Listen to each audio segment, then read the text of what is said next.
Good morning and welcome to Backchannel. It's 9 o'clock here on the West Coast. It's 11 o'clock Eastern. I'm Anthony Davis. It's the Anthony Davis Show here on the Anthony Davis Show. And we've got lots to talk about today. I'm just looking through the reams of material that we've prepared for this program. But a reminder before we kind of get started that Backchannel is the only place where you can watch and listen to live shows and chat with hosts in real time. And I'm here Monday through Friday from 9 o'clock Pacific, that's 12 o'clock Eastern. And you can get involved with the show, sending a message, ask questions, chime in on what we're talking about, anything else you want to send our way. If you can see me right now, you're watching on an Echo show or Fire TV, the magic word is say. So wake her up, say the word say, and then your message. And if you're listening on an Echo speaker and you can't see me, then you can go to backchannel.tv and click join the chat. That's backchannel.tv and click join the chat. It's very, very easy. That's how it goes. Let's check in on that chat now and see who's sitting there enjoying the show so far. Ryder and Raymond and Netflix, thank you for spending your time with us this morning. It's always a pleasure. Let's have a little look at some of the subjects we're going to discuss today, and hopefully you will feel engaged as President Biden criticizes abortion protest at judges' houses. The historic and extreme weather conditions could fan a wildfire in New Mexico, which is already the second biggest ever seen in the U.S. state. The so-called Hermit's Peak fire has been burning for more than a month and has torn through an area larger than the city of Chicago. Also, why George Carlin's stand-up routines on anti-abortionists from 1996 remain as relevant as ever. And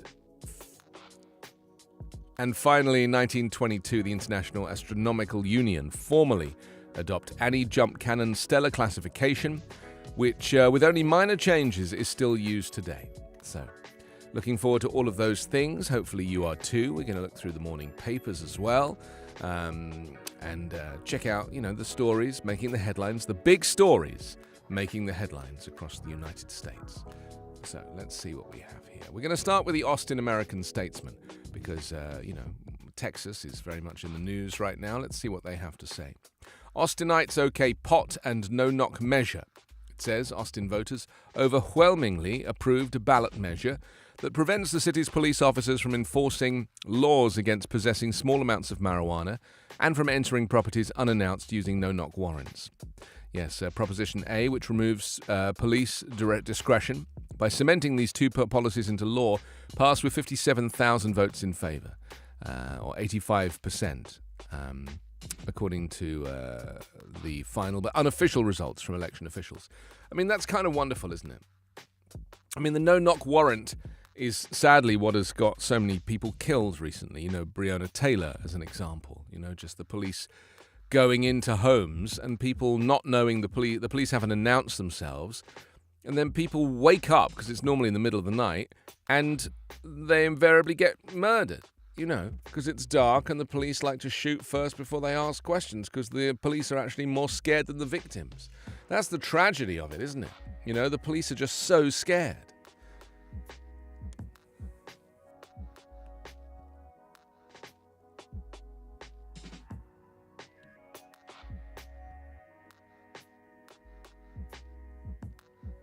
Yeah, it's very interesting, isn't it, how...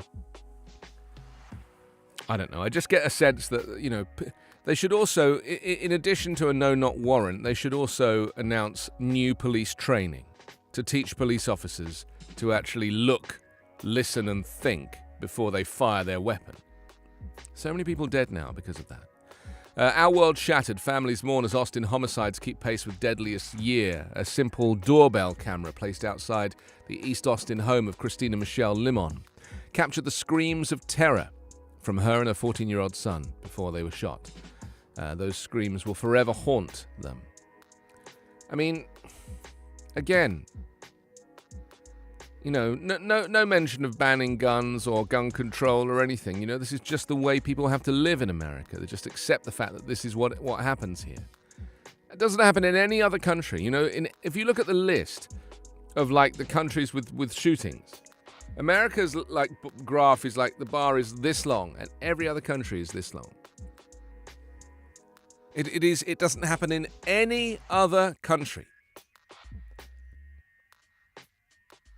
I love the people that describe Canada as being like America but without the guns.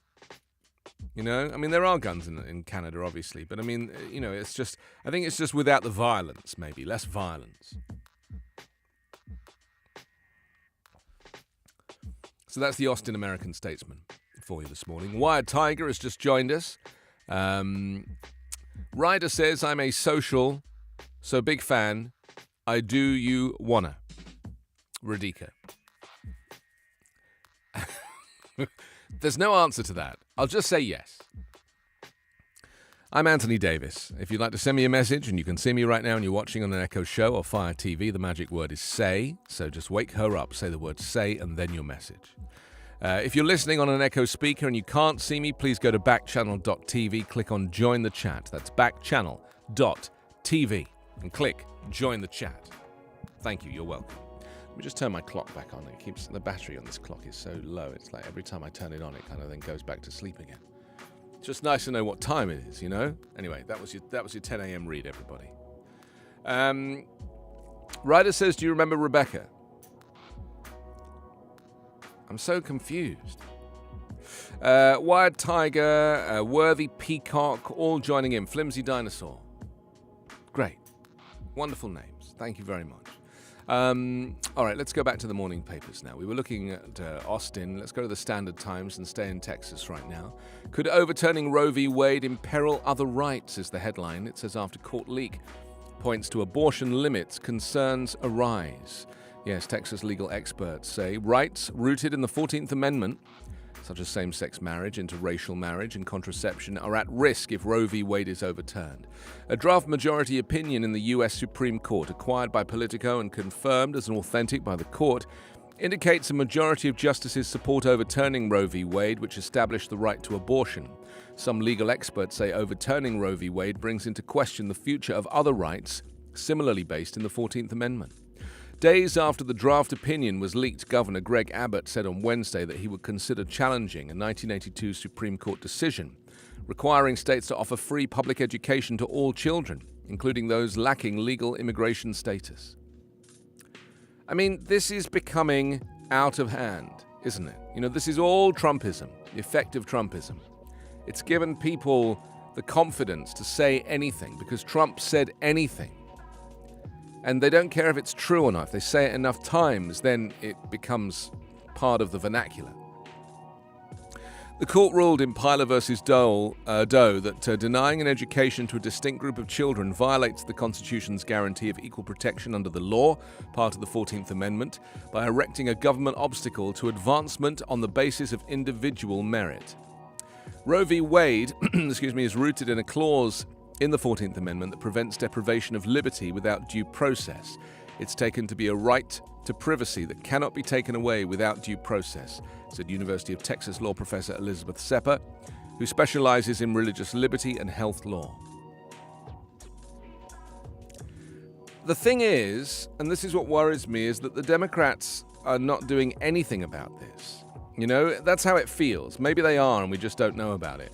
You know, a bit like Chuck Schumer says that on Wednesday this week they're going to have a vote in Congress to find out who is and who isn't supporting this, bill. To me, it's just pointless, completely pointless. The Republicans are just not going to vote for it. None of them. They probably won't even show up to vote. He's just trying to play by the rules, and you can't play by the rules anymore. They have to take steps to circumnavigate the rules. That's my concern.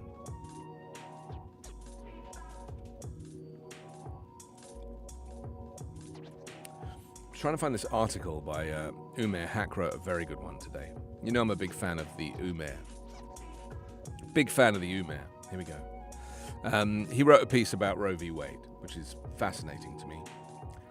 He says, the greatest attack on rights in half a century, one of the greatest in modern history. American women suddenly at the mercy of its fanatics, theocrats and lunatics, who want to take away, as we shall see, most of it, if not all of it, their rights. And in response, the Democrats are trotting out a familiar line, a depressing one and a foolish one. Just vote for us in November and everything will be fine. That's inadequate, he says. I'll leave aside the obvious reason. There should be accountability for the greatest political defeat in half a century, and any party responsible for it.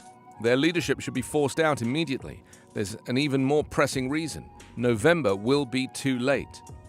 He says repealing Roe is just the beginning. If you suspect that, congratulations. I'm here to tell you you're right, as someone who studies social collapse and someone who's lived through it. But you don't need to be a scholar or a survivor to get that repealing Roe is just the beginning. You need to note the obvious. Let's start with the obvious. Let's discuss a little bit of the theory behind this full-throttled attack on rights and why it will go all the way right back into the Dark Ages. Where does it go after Roe is repealed? It says women's rights are taken away one step at a time. Not just abortion, but freedom of movement, expression, speech, association, privacy, in shocking and crazy ways. Then they come for gay people. Then they come for minorities, then for kids, and then you don't have a democracy left. He said this is how it happens, and it's already happening. But this isn't some kind of hypothetical scenario. Let me repeat, he said, it isn't a warning, it's something more chilling. It's an observation. It's happening right now in plain sight. What the far right want America to become after Roe is repealed, and it only begins with the end of Roe and continues through taking away everyone's rights. From gays to kids to average people, repealing everything right back from Brown versus Board of Education and beyond. So that's really it, He says the far right is the only right that the right wants to reinstitute. For America to have a very different set of institutions. Ones it used to have. Segregated public institutions, women as second or third class citizens, gay people not to exist, minorities to live apart, separate but equal, bans on interracial marriage. That's where all this is already heading.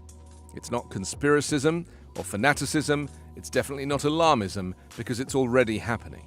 It's happening because seeing the end of Roe coming, the far right is in a mania, drunk with power, now building the institutions they always dreamt of, in a theocratic, authoritarian society in plain sight, at light speed, and November will be too late. These are the words of Umair Haq, who is a journalist and author, and somebody who I'm a big fan of. I read a lot of his stuff, and I feel like we, ignore it at our peril. This is really where it's at now. And so, what do we do with this information? What do we do with this information? Maybe you're happy with it. I mean, maybe you're somebody who feels like that, white Americans should take precedent, and that a white male American should take precedent, and that anybody or white straight males should take precedent, and anybody who's not a white straight male then needs to take a second place in society, or even a third or fourth place. And, Roe really underpins so many of these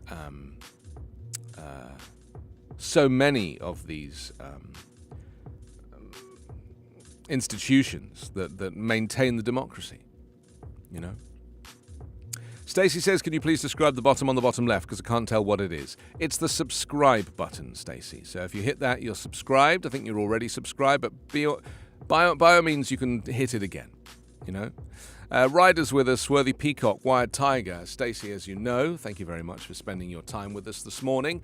I'm Anthony Davis. This is Backchannel, and if you're enjoying the show, there's two ways to support the show that would really help us out. If you're watching right now and you can see that subscribe button, just click it. Subscribing will let you know when we're going live. We have some special plans for the VIPs who are subscribed. And another way that you can help is, no matter where you're watching, is by leaving a review. So go to backchannel.tv and click leave a review, as your positive reviews make this show viable. So backchannel.tv and click leave a review. There it is.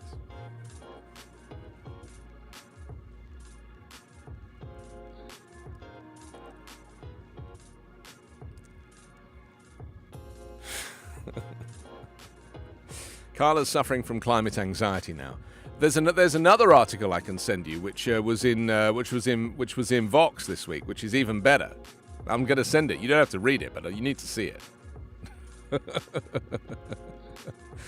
It's a similar article, But it basically says that, because the Umair Haqqar article about climate last week basically said that sub-Saharan, the Indian subcontinent was heating up to a point that humans won't be able to live there anymore. And he was like, it's like a quarter of the world live there. He said it was 143 degrees. And then there's this other article that was actually in Vice. It was in Vice. And it was a very similar story about these heat waves. And the heat waves are going to become more prevalent. And humans simply can't survive in heat waves. They just can't. There's always deaths from heat waves. Heat exhaustion, it's a thing. People have been dying for decades, for thousands of years from heat waves. But they're temporary. But imagine a heat wave that is not temporary.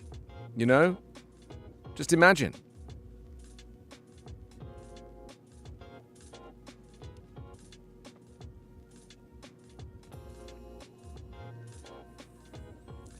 Yeah. What, you mean they're just going to have to build homes under the ground? Because, air conditioning doesn't work. That's the problem.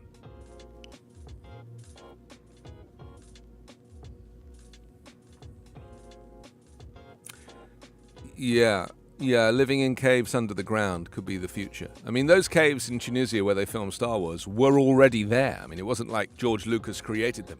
That's how people were living to escape the heat. All he did was add those, they look like antennas, but they are moisture evaporators.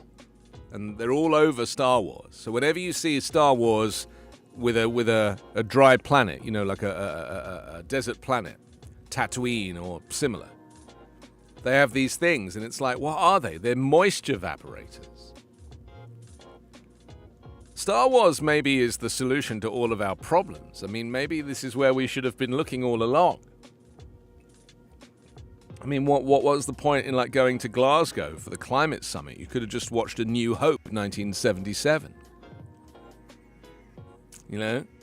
Aunt Beru and Owen living under the ground with young Luke. And he dreams of, joining the rebellion against the Empire.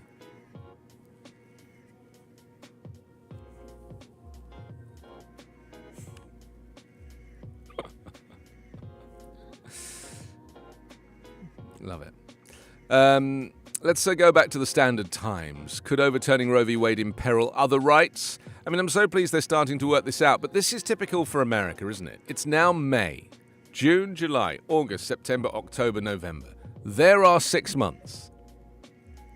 Now, they've known all of this for years, and America really loves a deadline. I'm beginning to learn this as I live here. They need a crisis and a deadline. And that is how things happen in America. Things don't happen when there's no deadline. Crisis, deadline. Some coverage of Ukraine.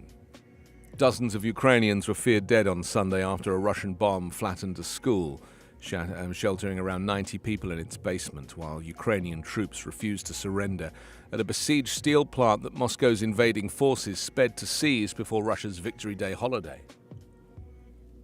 The governor of Luhansk province, one of 2 areas that make up the eastern industrial heartland known as the Donbass, said the school in the village caught fire after Saturday's bombing.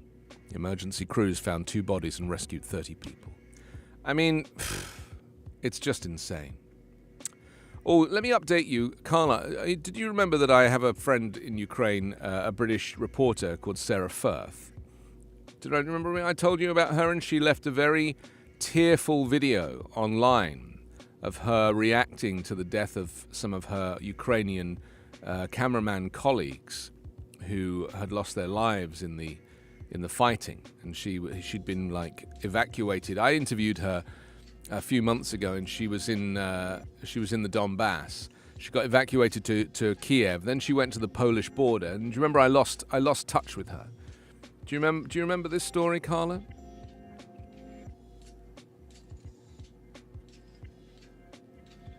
That's right. Yeah.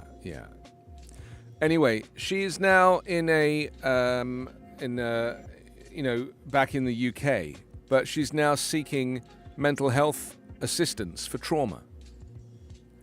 You know, she is now having to deal with the post-traumatic stress of working on the front line effectively.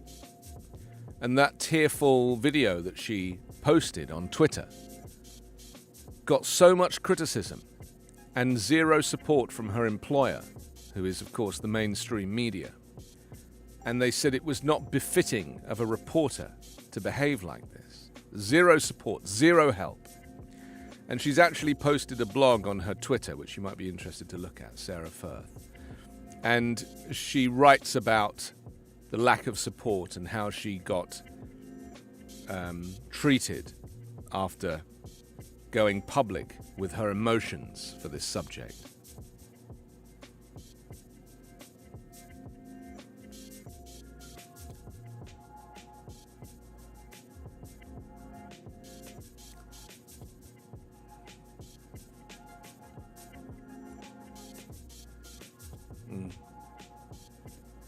Yeah, this is, and I explained to her that I've also had the same in the past, working for the networks and having issues and not being supported by the network.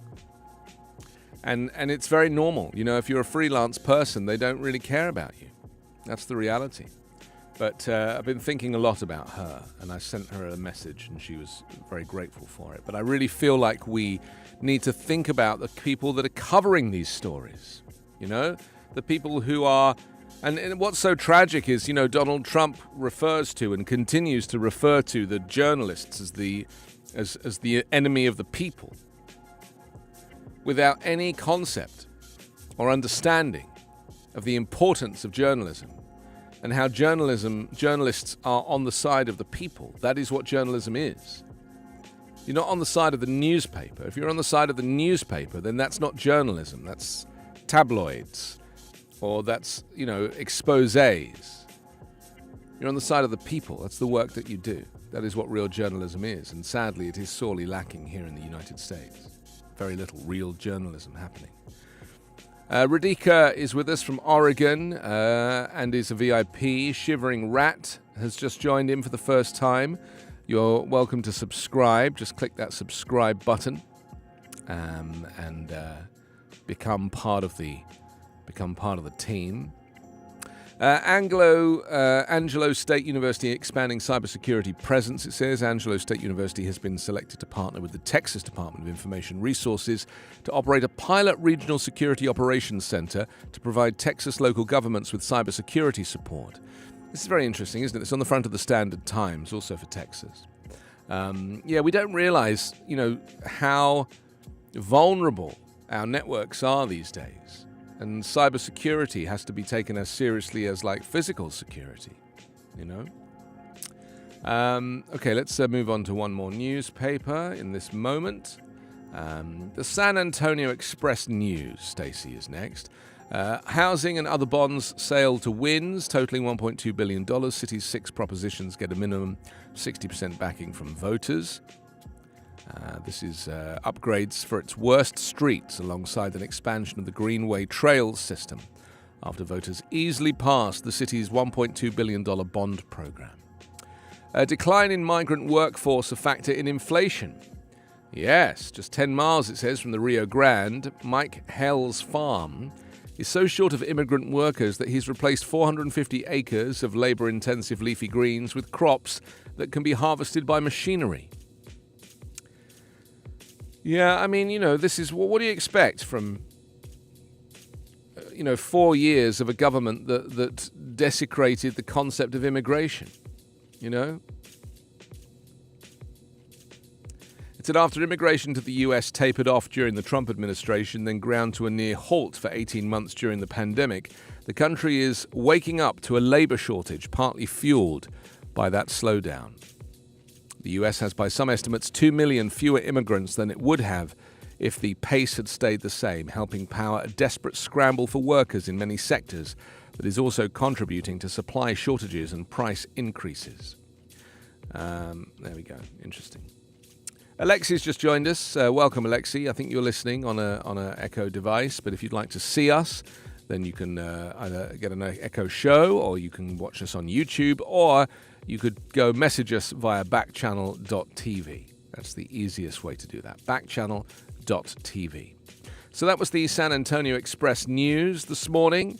Another reminder that I'm Anthony Davis. This is Backchannel, and we're here every weekday, Monday through Friday, from 9 o'clock Pacific. That's 12 o'clock Eastern. You can send me a message if you can see me right now and you're watching on an Echo Show or Fire TV. The magic word is say. So wake her up, say the word say, and then your message. And if you're listening on an Echo speaker that you cannot see, and you can't see me, go to backchannel.tv and click join the chat. That's backchannel.tv and click join the chat. Easy. Okay, more newspapers at this moment in time. Let's go to Florida. Oh, Florida. Love the Florida. Everybody's favorite. Tourists spot giant whale shark. Second year in a row.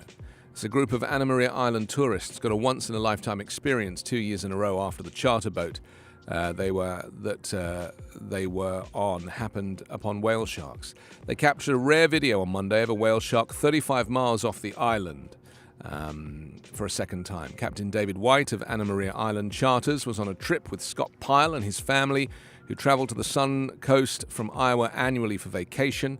Says, like last year, this year's trip became a memorable one when the group happened upon whale sharks. Captain Dave told us last year it was a once-in-a-lifetime experience, and we realized how true that was. Seeing the sharks again this year was just crazy. We had a once-in-a-lifetime experience twice.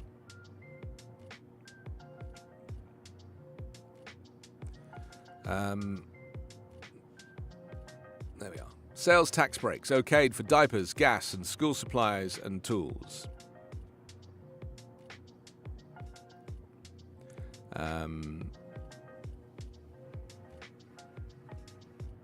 It says, number one, children's books. For 3 months, children's books, regardless of the price, will be exempt from state tax. This is a kind of Florida initiative. Disaster preparedness.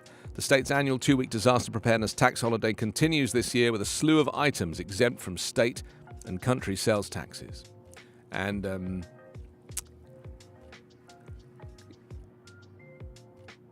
oh yes, Florida's legislative session was marked by grueling fights over abortion, transgender issues and other topics of the nation's culture wars. But on one piece of major legislation, it received bipartisan praise and unanimous votes, a series of temporary tax breaks the state is promoting as its biggest ever.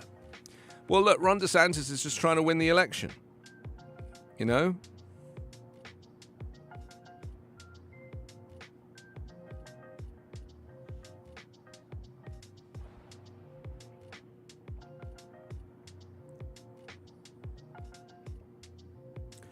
It says, DeSantis signed the tax package into law touting first-time tax breaks for all sorts of essential recreational items. The sales tax is 6%, but many of the items are exempt from county sales taxes as well.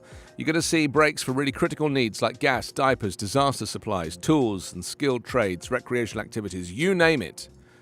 I mean, half of that stuff should have been tax-free anyway. I mean, who taxes diapers? You know?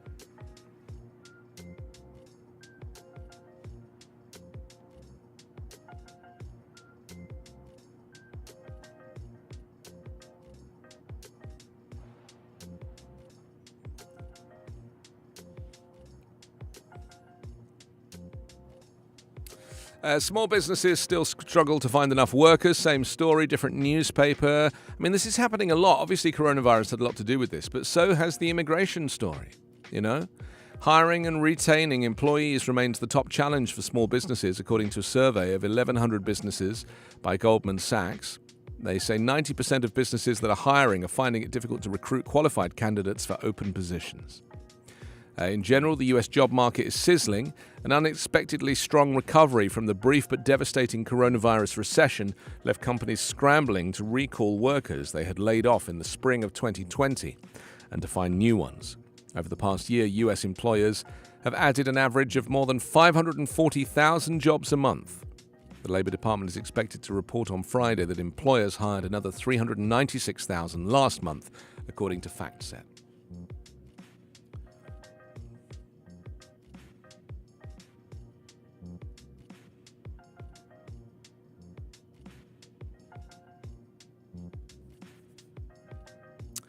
Okay. Let's see what's next on the old newspaper front. The news press for Florida. Do love staying in Florida for these things. SWFL leads areas in U.S. for corporate relocations. Charlotte County rarely beats Collier and Lee in many categories, but not only did it top Southwest Florida on a couple of fronts this past week, it went well beyond the region. A leading international site selection company named Punta Gorda the premier venue for having the characteristics a corporation wants these days in setting up headquarters in the eastern United States. The Boyd Company report focuses on the new wave of headquarter locations that it expects coming out of the pandemic, influenced by remote working and the migration from large urban centers to smaller markets like Southwest Florida. So there we go. Naples chef celebrates Eid with the Bidens. Saeed says invitation to event was a shock. Arguably Naples' most famous chef, Asif Saeed of 21 Spices, is known beyond the confines of Collier County. Food Network appearances televised nationally. He's got several under his toque, most notably a win on Beat Bobby Flay in 2018. Says cooking dinner at the prestigious James Beard House in New York City, every chef's dream, ? Yep, he checked that off in 2019. But Saeed's latest recognition is one he never expected, a rare invitation to an official White House reception hosted by President Joe Biden and First Lady Jill Biden. Saeed was invited for Eid al-Fitr, the 3-day holiday commemorating the end of Ramadan and celebrating among the world's approximately 2 billion Muslims. And a photograph of the chef nabbing a selfie with Joe Biden. Wonderful. And then Fort Myers tops Florida in overvalued housing market. Yeah, do you know, it's more expensive to live in Florida than in many, many places. You literally, you didn't need to be very wealthy to live in Florida now. You know? Oh, and white, and conservative, and straight. These are the requirements to get on the housing ladder in Florida.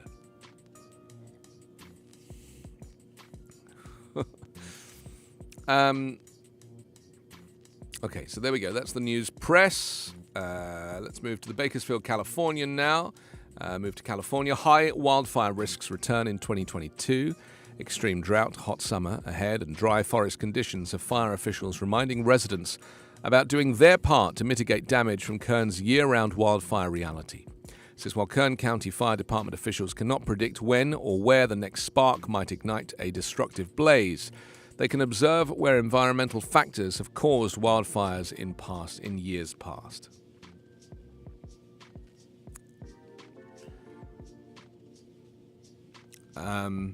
Yeah.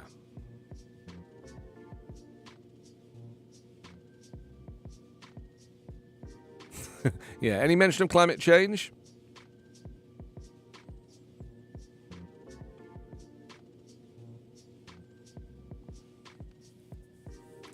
I'm just having a little whiz through this. Captain Andrew Freeborn, in Public Information, he said that there's good reason why vigilance will be especially high this year. He said ingredients he listed have come together like a recipe for significant wildfire activity. Worsening drought, forest conditions, an increase in people recreating in heavily wooded areas, and bark beetles that have chewed through desiccated bark, making trees more susceptible to fire. You know.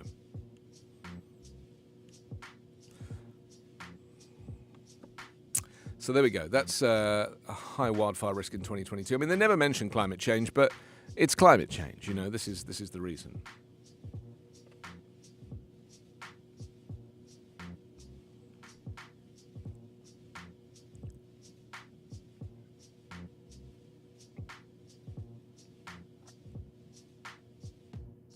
Okay, next up.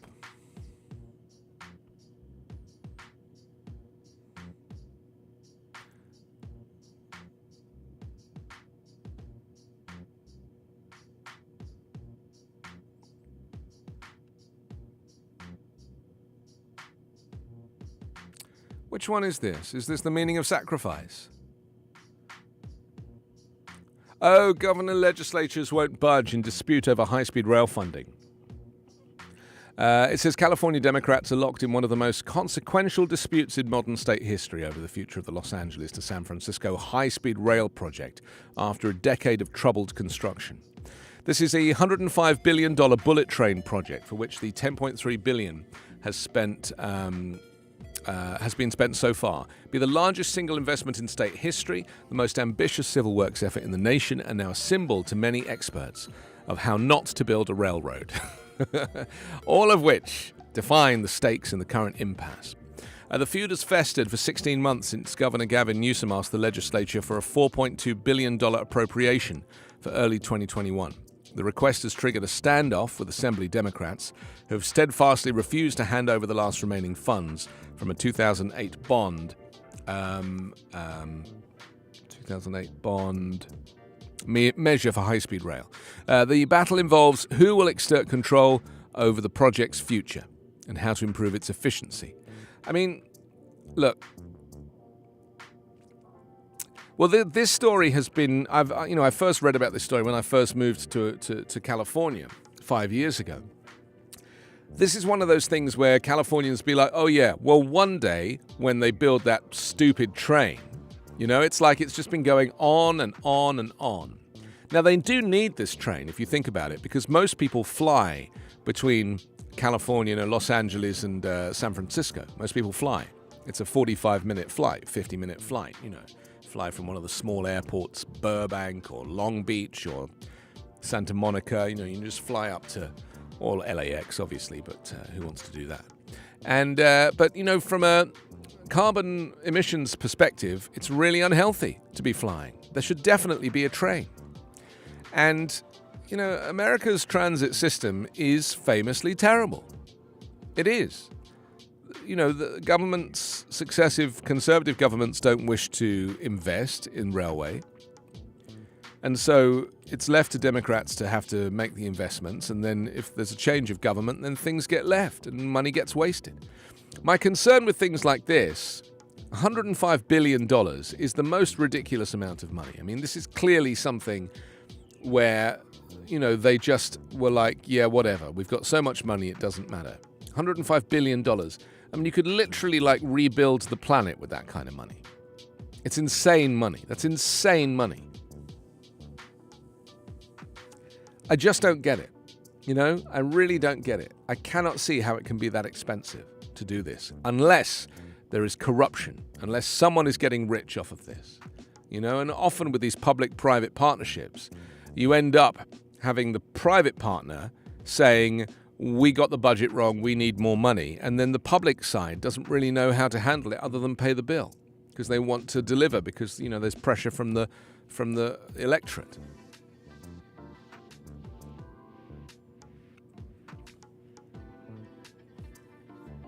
So there we go.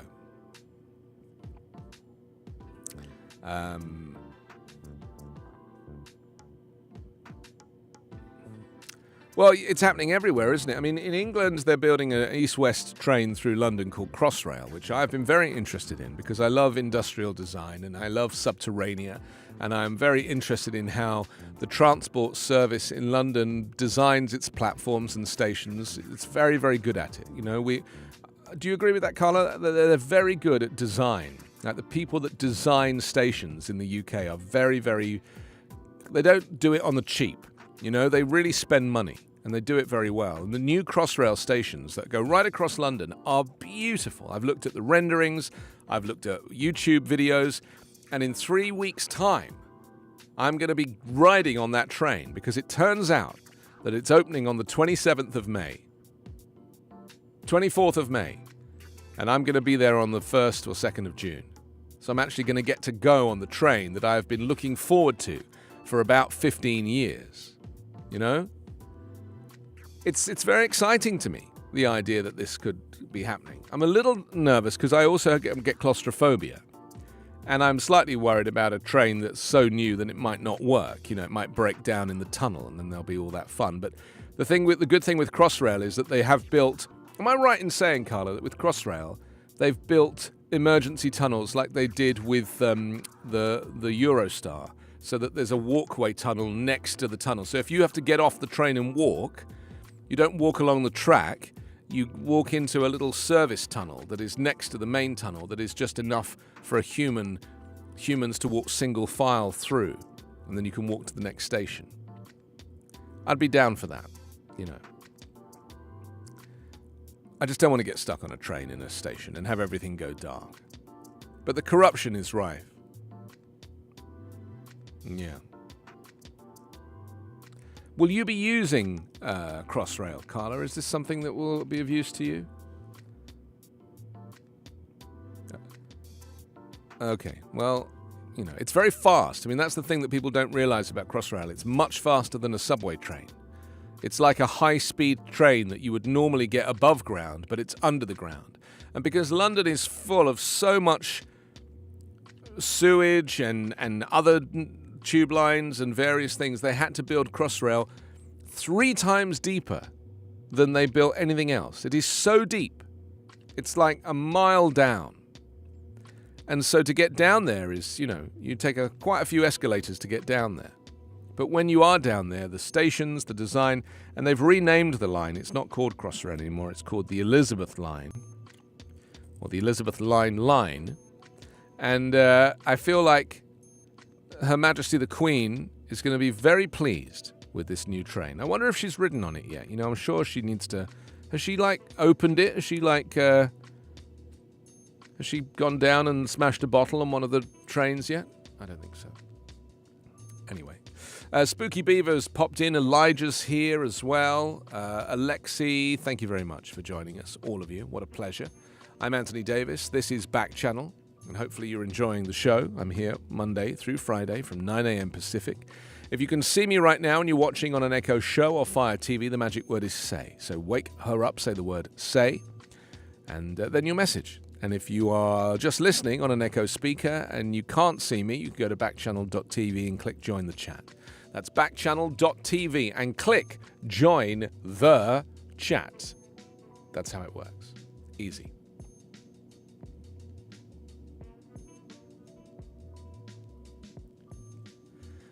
That's right. Ealing Broadway, where I used to live, is one of the stations. That's kind of where I grew up.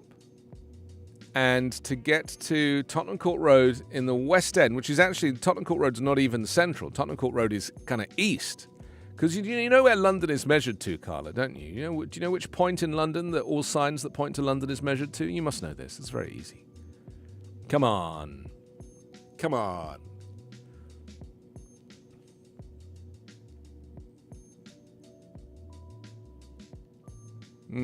Close, but no, not really. It is at the bottom of the Strand. Or Strand, it's not called the Strand. The bottom of Strand, there's like a post just outside Charing Cross Station, and there's like a little weird thing there, and that's the point to which London is measured. And did you know that the Strand is just called Strand and not the Strand? Did you know that? It's just called Strand, which I love. You know, I love the fact that it's a little bit like Green Park is not called Green Park. Green Park is the Green Park. So people take the that should be on Green Park and they put it on Strand. But it's just Strand. And Green Park is the Green Park. And those are the rules. For those of us that, were born in the city, those are the rules. And some people don't care, but for people like me, in fact, I had a friend whose office moved to Strand. And she said, "Oh, we're moving to the Strand." And I said, "Oh, it's just Strand. It's just Strand. It's not the Strand." She said, "Really?" I was like, "Yeah." I said, "What have they printed on the website and like on the paperwork and stuff?" She was like, "I think they've done the Strand." So she got them to change it, and they did. I think it's wonderful. Like these little things are what maintains the tradition of a city. The these are very important. Do you know about the little noses in London, Carla? Do you know about the little noses? There's these little Roman noses around the city in various places that stick out of walls. It's a whole thing. You should look it up. There's one, I'll tell you where there is one, and that will be a good place for you to start your search. There's one inside Admiralty Arch. So at the end of the Mall, if you're going under Admiralty Arch, you'll see a nose on the inside of the arch, a human nose sticking out the wall made of stone. And that is one of the many noses that are hidden around the city. I think it was done as a bit of a gag, really. But if you can remind me what the theme is, I forget, but maybe you can remind me.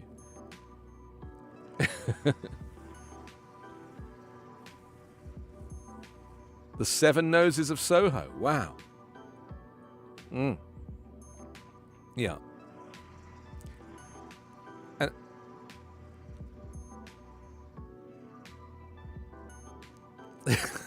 The first one appeared in 1997. No one knew where it came from. Does the seven include the one in Admiralty Arch? Yes, it does. Okay.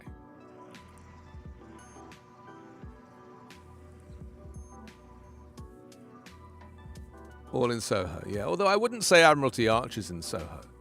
You know, that's kind of it's pushing the boundaries a little bit. One thing I'm looking forward to when I visit London is all of the pret-a-manger's that I'll be able to re-enjoy. You know, I mean, what a thing to miss. I'm kidding.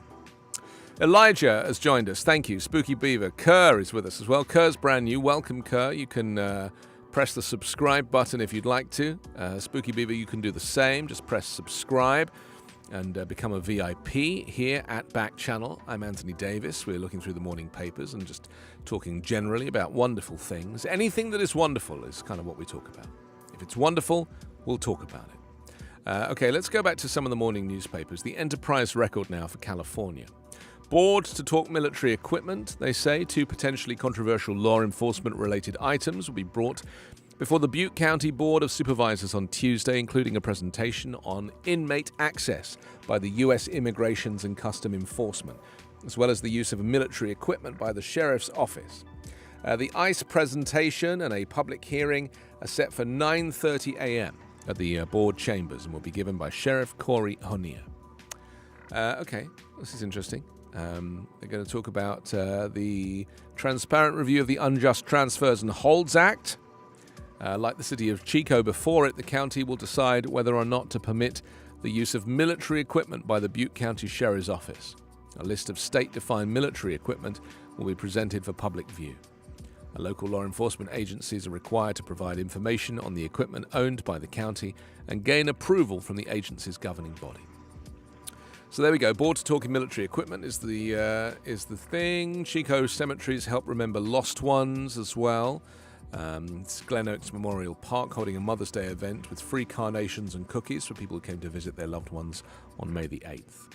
And council may adopt changes to defensible ordinance, it says. When the Paradise Town Council meets on Tuesday night, it'll consider 4 changes to the defensible space and hazardous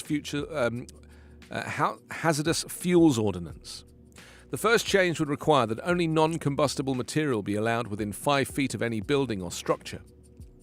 It would also outlaw any vegetation within 5 feet of the structure, including the overhang. Interesting. Okay. I wasn't aware of defensible ordnance, but now I am. Aquatic Centre opening cut short. This is for the Forbay Aquatic Centre, cut short on Mother's Day weekend due to high winds on Saturday. There you are. A little more climate change creeping in. Okay, that was the Enterprise record. Let's look at the Los Angeles Times, finally, for this hour. I'm in Los Angeles right now, so this is why it's particularly relevant. First Lady pays visit to Ukraine. Yes, Joe Biden, he was a little scared to go, so he decided to send his wife, which I think is a very good idea, you know?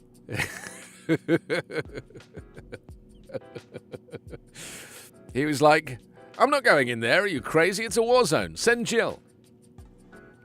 As air raid sirens wailed repeatedly on Sunday in Kiev and in cities and towns across Ukraine, First Lady Jill Biden made a foray into the embattled country, meeting her Ukrainian counterpart near the Slovakian border. The day also saw another high-profile Western visit from Canadian Prime Minister Justin Trudeau, who travelled to a suburban town outside Kiev where evidence has emerged of gruesome atrocities committed by Russian troops during a months-long occupation. My opinion on Trudeau is that he is good news. I'll be honest, anybody who is not an authoritarian character these days running a major country is good news to me. I fear that we are seeing the likes of these, authoritarians becoming more prevalent. And to have somebody who is young and thoughtful, I don't necessarily agree with all of their politics, but I feel safer knowing that they are in charge. And I think Trudeau does his best. I know there's controversy associated with him. I know that his father also was Prime Minister, wasn't he? Yeah, his father was Prime Minister. And I do have a problem with dynasties, but I just know that the world has changed now. And I just think that anywhere where you have somebody who is good, I know he did some bad stuff. He dressed up in blackface and various things, and he has repented and apologized. And I understand that people who are privileged sometimes do things like that, which is really not good. But I believe that fundamentally he's not a racist person. I think he is a good person. And I think he's the right person to lead Canada. That's my feeling.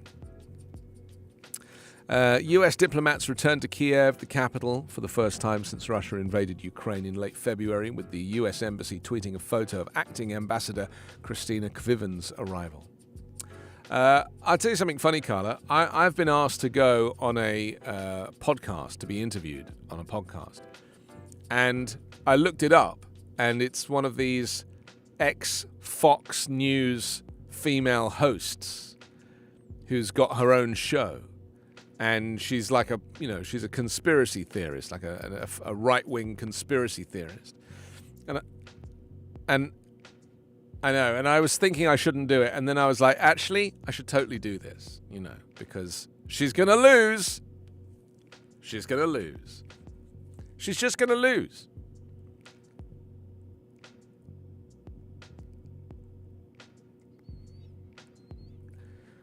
I don't know anything. I don't really know anything about it. All I know is that I'm being asked recently to go on other people's podcasts to promote my podcast, and I've turned all of them down so far because I listen to them and I'm just like, oh, this is really bad.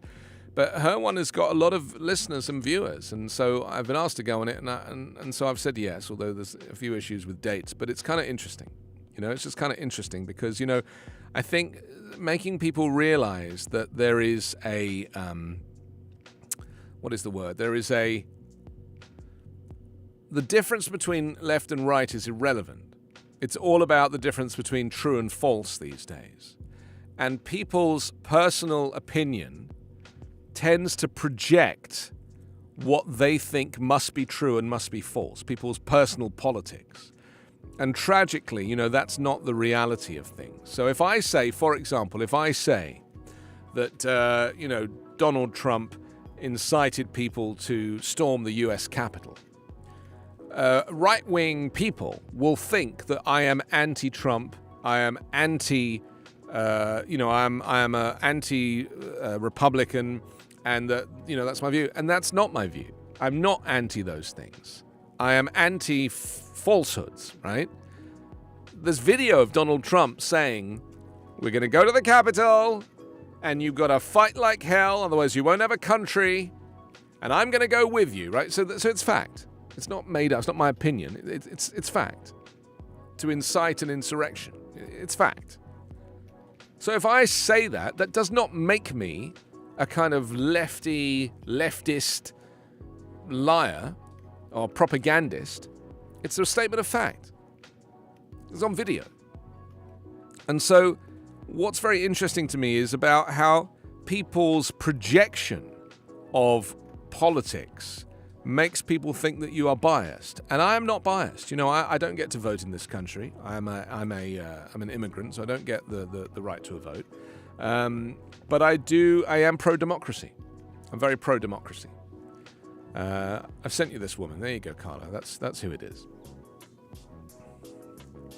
So, I did a little deep dive on her, and I listened to one of her episodes, and the first thing she says is, we need to get to the bottom of Hunter Biden's laptop. And I was like, oh my God, seriously?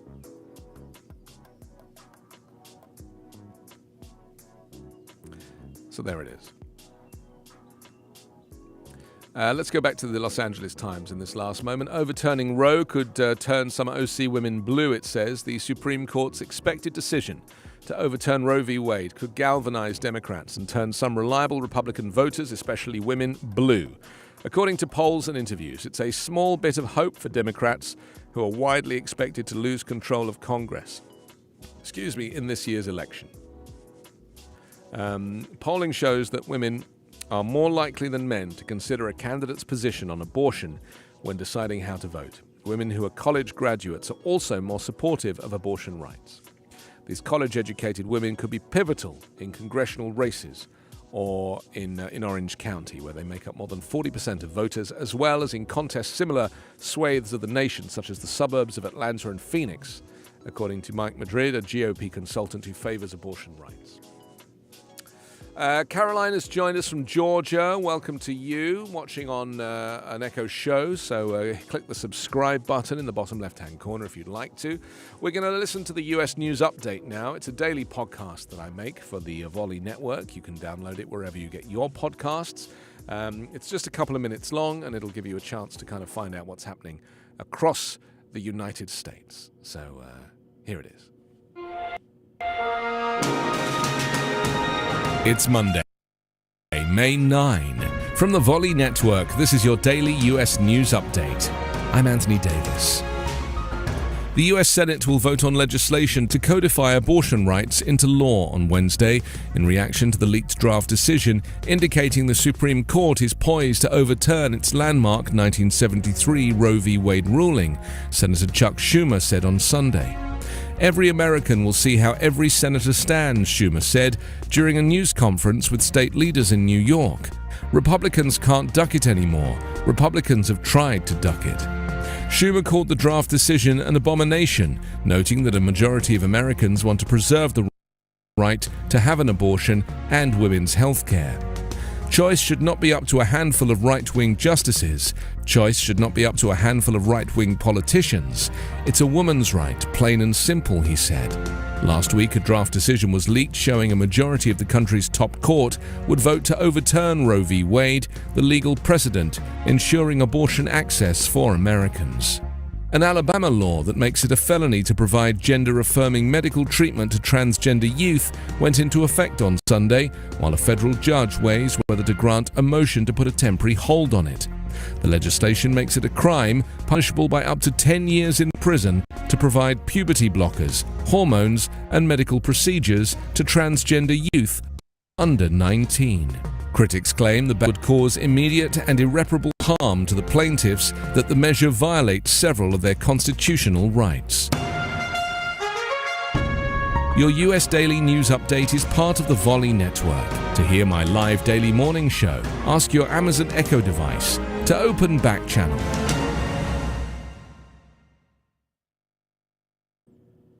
And there it is, the US News Update. You can get it wherever you get your podcasts. I'm Anthony Davis. This is Backchannel. It's the Anthony Davis Show, as you can see. And it's the only place on your Echo device where you can watch and listen to live shows and chat with hosts in real time. We're here every weekday, Monday through Friday from 9 o'clock Pacific. That's 12 o'clock Eastern. You can send a message. You can ask questions, chime in on what we're talking about, or anything else you want to send my way.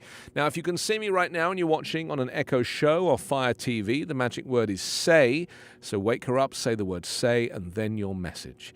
You can also very easily, if you're listening on an Echo speaker, then you can go to backchannel.tv. Very simple. Any website or any browser, I should say, backchannel.tv. And you can message me from there as well. Thank you to you if you've joined in so far. Humorous Cougar has just dropped in. Caroline and Kerr and Elijah and Alexi and Shivering Rat and Stacy and Ryder and Worthy Peacock, Wired Tiger, Flimsy Dinosaur. Thank you all for spending your morning with Backchannel. You got me for another hour. Let's continue our conversation this morning. The Los Angeles Times reports public universities seen as unaffordable. It says most Californians believe the University of California and California state universities are unaffordable. They highly value community colleges and vocational training as alternative paths to career success, according to a statewide poll released on Monday. More than 3/4 of state residents surveyed still surveyed still view 4-year degrees as valuable, but they are divided over whether a higher education is still as useful today to achieve better economic opportunities as it was in the past. Interesting. Carla, are you educated, darling? Do you have any qualifications? I speak as somebody who does not, so I'm always interested. You know, what are you? Are you a doctor? Are you a nurse? What are you?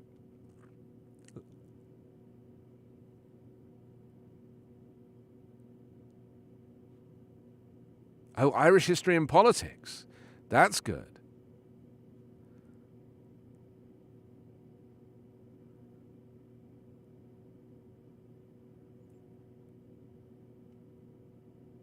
International marketing. That's very interesting. Yeah. I left school at 16 and worked as a magician.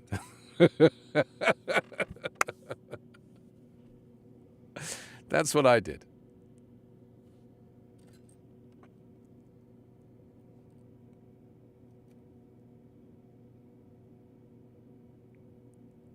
Yeah. It's so interesting, isn't it? I mean, I left school at 16, and I did a little stint at film school, but I wasn't official. I just broke in. I had a friend who was there, and he said, "This is so easy. No one checks. You can just show up and come and work in the film school." So I basically went to the Royal College of Art, Film and Television Department, which was one of the best film schools in the world. Didn't even pay. My name wasn't on a single list. I used to go every day.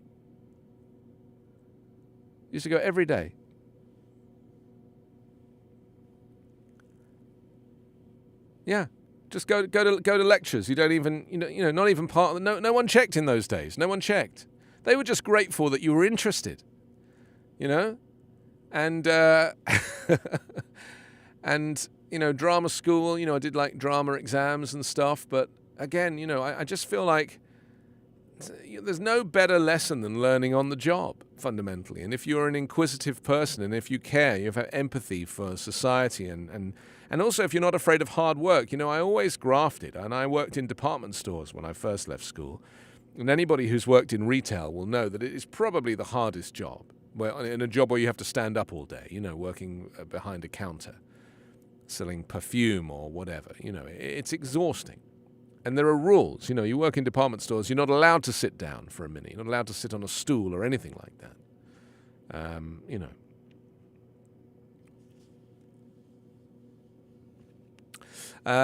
Johnny just joined us from Illinois. Welcome, Johnny. Feel free to hit the subscribe button to become a VIP. Netflix slowdown prompts rethink. Streaming services are revisiting the business model as their rival takes a hit. Yes, that's Netflix, which has seen a drop of around 200,000 subscribers, I think, is the number. A reminder that Backchannel has a growing list of shows, including Haley and Alison's Good Morning. You can start your morning from 3 a.m. Pacific, 6 o'clock Eastern, with 2 hours of silly fun and games. Haley and Alison and producer Will, they have trivia as well as the answers to your burning questions and the news you might have missed. They're followed by Live Every Day with Liv Harrison from 5 o'clock. That's 8 o'clock Eastern. You can join Liv every Monday, Wednesday and Friday morning to celebrate the little things in life in an extraordinary way. Candid conversations, lots of laughs and plenty of coffee will fuel Liv and encourage you to live every other day, Tuesdays and Thursdays. And I don't know why that's so funny to us. We love it. And just on air before me get on up with Jam and Renee, I was watching them and I realised that Jam's name is Jamie, and I didn't realise that because I was trying to work out is it James? Is it James? Yeah. And that James is my brother's name, and I've never called my brother Jam, I just call him, I don't know what I call him particularly. My brother's just had a surgery, by the way. I'm going to go and see him after this. My brother's had his nose reconstructed. He's had a whole new nose. They do it from the inside now. It's because he broke his nose boxing. He's broken it a couple of times, actually. And he's convinced that it's given him sleep apnea and various things, and his nose is kind of twisted. So they went in and they did a surgery that was quite full on, general anesthetic, the whole thing, and his nose is quite swollen now. I think it's a little straighter, maybe, a little straighter. It was quite bent before. And so I'm going to go see him today and see how he is. Because, I care about him. He's a good person. I don't think he lost his sense of smell. He certainly lost his sense of taste. He's never had any taste, that boy. But he's a good chap. He's a good chap. Yeah.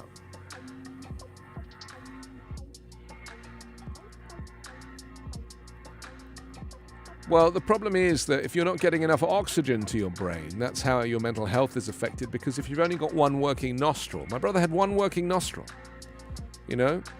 so now he has two working nostrils, and hopefully he's going to feel a lot better. Anyway, back to James and Renee, or James and Ren. Maybe we could call them James and Ren. What do you think? Just to shake it up. Wake up on the West Coast with community and conscious living. James and Ren have it all covered, from what people think to who's wearing what.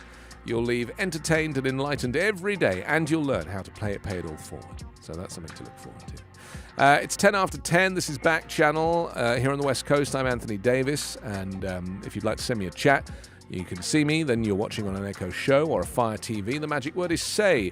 Wake her up. Say the word say, then your message, and that comes through to me here. And if you're listening right now on an Echo speaker and you can't see me and you would like to message, go to backchannel.tv and click join the chat. That's backchannel.tv and click join the chat. Okay, let's scroll and see what else we have on the old newspapers. Colorado, next, the Daily Sentinel. Legislature wants to entice riders to use public transit. Well, first time for everything.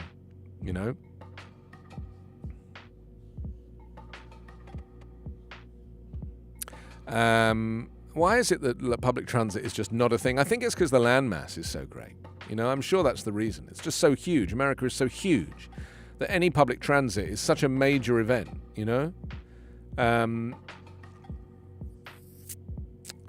So, yeah, it's interesting, isn't it? I feel like... Anyway, I'll read you what this says. It says, if you build it, they will come. Really? Or more specifically, if you make transit free for 1 month, will Coloradans start riding it and then come back when they have to pay? Democratic lawmakers and Governor Jared Polis hope the answer is yes, as they prepare to spend $28 million on a program aimed at easing air pollution in Colorado, particularly during summer months when ozone levels are high. Wow, I haven't heard the ozone word for a long time. Senate Bill 180 would allocate the public money to let the public transportation agencies, primarily the Regional Transportation District in the Denver area, offer free train and bus trips. RTD plans to use the money to offer free rides in August 2022 and 2023. The idea, first unveiled by the governor late last year, is to get Coloradans to try out transit in the hopes that it will form a habit. They want to increase ridership because we want to increase the use of public transit because that helps our air quality. But not everyone believes the adage that if you build it, they will come. RTD's ridership is still recovering from the pandemic, and the funding comes without data showing it's a sure bet. They say maybe if we would have come up with a bill that said each individual gets a free lunch or a Rockies ticket or a Broncos ticket, maybe people would start to ride it more, said Senator Ray Scott, Grand Junction Republican and frequent critic of transit initiatives. But I think it's such a false premise to believe just because we keep throwing more money at these issues that it's going to solve the problem. So there we go. A photograph of cats. Shelters face surge during kitten season. The kitten population is exploding. 2 local cat shelters are concerned their facilities are at maximum capacity right now. And the US median age for giving birth hits 30. It says here, for Alison Jacobs, life in her 20s and 30s was about focusing on her career in healthcare and enjoying the social scene in New York City. It wasn't until she turned 40 that she and her husband started trying to have children. They had a son when she was 42. I mean, I have experience of this. It is so hard having a child at 42. Like, it is so hard. You really, it's so hard. You're so old. You're considered to be geriatric by, medical standards. They call it a geriatric birth. It's embarrassing. The reason people have babies in their 20s is because they can handle it. Being up all night and working all day, they can handle it. very hard when you get older. I've done it. My beard was brown when I first moved to America, and 2 children later, my beard is now grey. It's true, the same thing happened to Obama's hair during his tenure as the president. You know? Same thing happened. It's extra stress. Anyway, the trend has pushed the median age of US women giving birth from 27 to 30, the highest on record. It says, as an older parent celebrating Mother's Day on Sunday, Jacobs feels she has more resources for her son than she would have had in her 20s. Well, that's the other thing, isn't it? You know, children are expensive, and so that's why people hold off, is because they want to be able to have had a career, not just so that they can say they've had a career, but also so that they have enough money to be able to actually fund a child. Don't they say that it costs $1 million to have a child? Isn't it from the age of 0 to 18 that it's $1 million is the cost of money you will spend on average bringing up your child? Carla's just looking it up. I think that's the number. It might be 2 million, but I think it might be 1 million. You will spend $1 million. It seems crazy, doesn't it? It's because it is.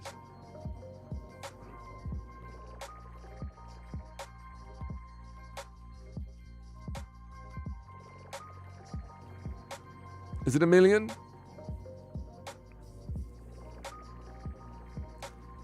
Which paper was that? Oh, Alan's just popped in. Hello, Alan. Welcome. Johnny's here as well. Nice to see you. Welcome to Backchannel.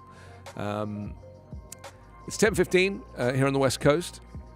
I'm Anthony Davis. If you're enjoying the show right now, there's 2 ways to support the show that would help us out. If you're watching and you can see that subscribe button down in the bottom left-hand corner, click it.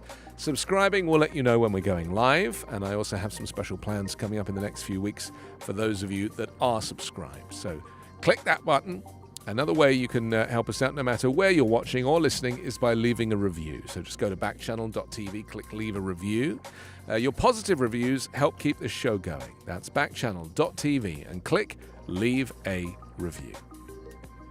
Okay, let's go back to those newspapers. Where were we? Were we at the Times News? Oh, that was the Daily Sentinel. So next is the News Times for Colorado. Let me just light that up. Just lighting it up. Here we go. Oh, sorry, for Connecticut. Connecticut. Hang on a second, let me just sort this out. Got a few little problems over here as well now. Hang on. Here we go. The News Times. Tracking CT's COVID metrics more confusing than ever, it says. How nervous you are right now about Connecticut's COVID-19 uptick might depend on which metric you're tracking. By test positivity rate, it says Connecticut is in crisis. Over the past week, more than 11% of the state's tests have come back positive, a level not previously recorded since January amid the state's winter surge. By case counts, on the other hand, the situation appears more manageable. As of Friday, Connecticut had averaged 900 cases a day over the past week, up from about 300 a day during parts of March, but nowhere near the 10,000 a day the state saw in mid-January. So which of the 2 metrics is truly accurate in representing Connecticut's current level of COVID-19? Well, maybe neither one. They say due to changes in how tests are reported, as well as the emergence and popularity of at-home testing, experts say both positivity rate and case counts have become skewed, making comparisons with previous COVID-19 waves difficult. This comes as hospitalization totals, another stalwart metric throughout the pandemic, are distorted by the presence of incidental cases, those in which someone tests positive for COVID-19 after being hospitalized for an unrelated reason. So there we are. Interesting. It really hit home. Ridgefield woman upset about possible overturn of Roe v. Wade. A story about a girl who had to have an abortion after finding her pregnancy wasn't viable. She feels strongly about having a choice. We're going backwards. CT mum who chose to keep baby at 16 is furious that Roe could be overturned. And Ridgefield affordable housing plan faces criticism. So there we go. That's the News Times for us today. The Middletown Press for New Haven. COVID confusion. Changes to testing in CT makes tracking cases more complicated. Said by a test positivity rate, Connecticut is in crisis. Over the past week, more than 11% of the state's tests have come back positive, a level not previously recorded since January amid the state's, winter surge. Choking a little bit here.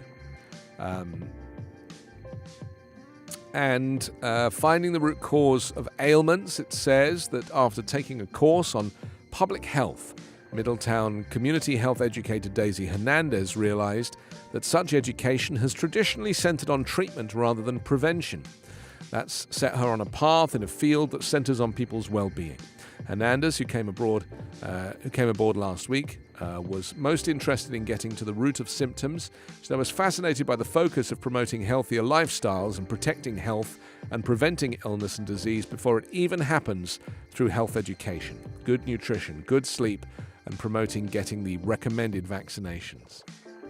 Most recently, she was program manager of the Healthcare Heroes Against Impaired Driving program at Hartford Hospital for 8 years. I mean, this is a huge thing, isn't it? The concept that doctors like to prescribe things that don't necessarily cure you, they just ease symptoms till you get better.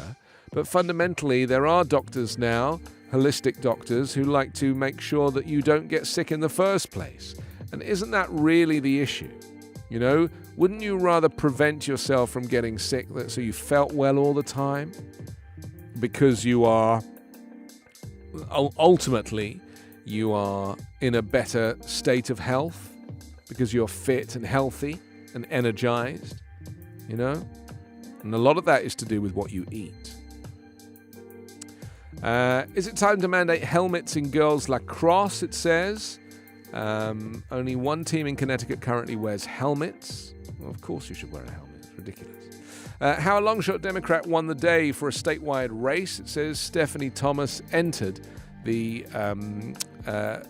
Xfinity Theatre in Hartford on Saturday morning as one of the longshots in the 5-person race for Secretary of State at the Democratic State Nominating Convention. Thomas, a first-term state representative from Norwalk, knew she needed support from people like Sharon Thomas, no relation, a delegate from Simsbury. Delegate Thomas on the Board of Education and Party Committee in her town was sort of a rarity at the convention. In both the contested races on the ticket, Treasurer and Secretary of State, she was truly undecided.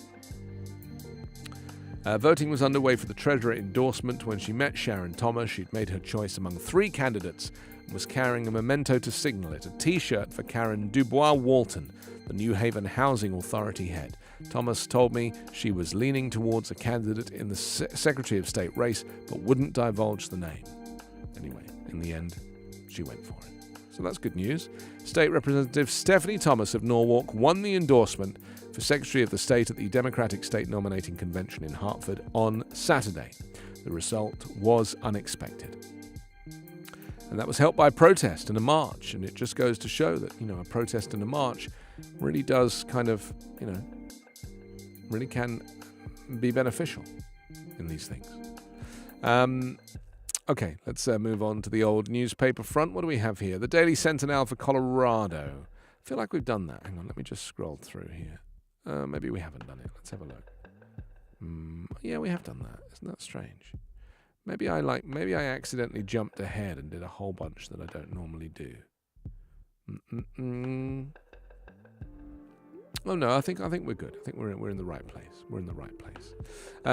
Okay, let's talk about Joe Biden, because he has criticized the abortion protests at judges' houses. He's criticized a protest by pro-choice activists outside the homes of 2 conservative Supreme Court justices this weekend. A group of about 100 people marched from the home of Justice Brett Kavanaugh in Maryland to that of Chief Justice John Roberts on Saturday night. Separately, an anti-abortion center suffered an arson attack on Sunday. The White House said protests should never include violence, threats, or vandalism. Biden strongly believes in the constitutional right to protest, said a statement from his press secretary Jen Psaki, but that should never include violence, threats, or vandalism. Well, judges perform an incredibly important function in our society, and they must be able to do their jobs without concern for their personal safety, she said. Organizers of the Saturday night demonstration outside the judge's home called it a candlelit vigil. Chanting slogans and carrying signs, the group marched from Mr. Kavanaugh's home in Chevy Chase, Maryland, to Mr. Roberts' home less than a mile away.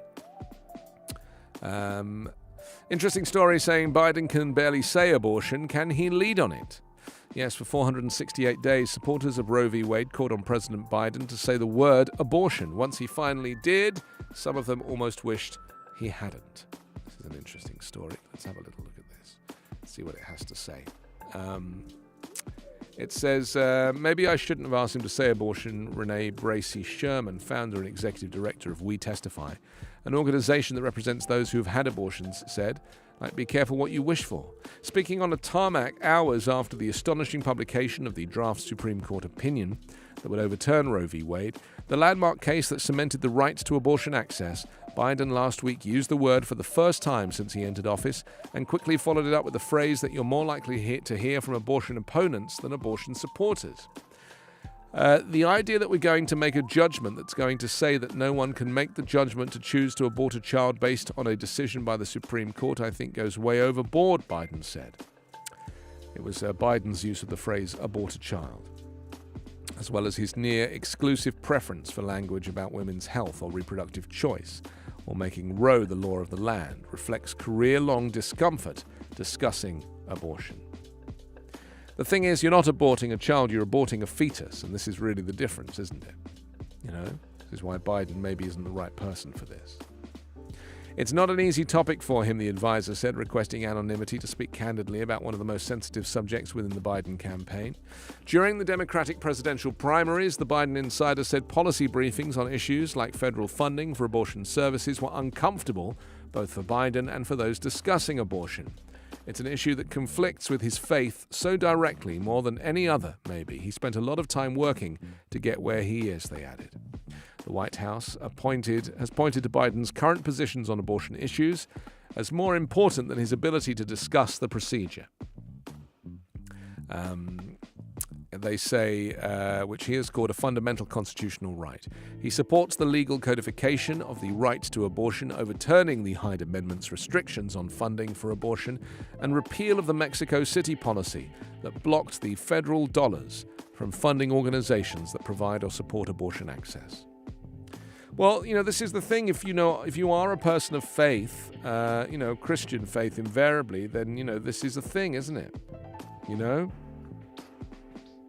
It's like, it's obviously a thing. But you also, if you are an elected representative, you really have to, you really have to think about the will of the nation. And fundamentally, the nation is pro-choice. So, what are you going to do? It's very interesting, though, isn't it?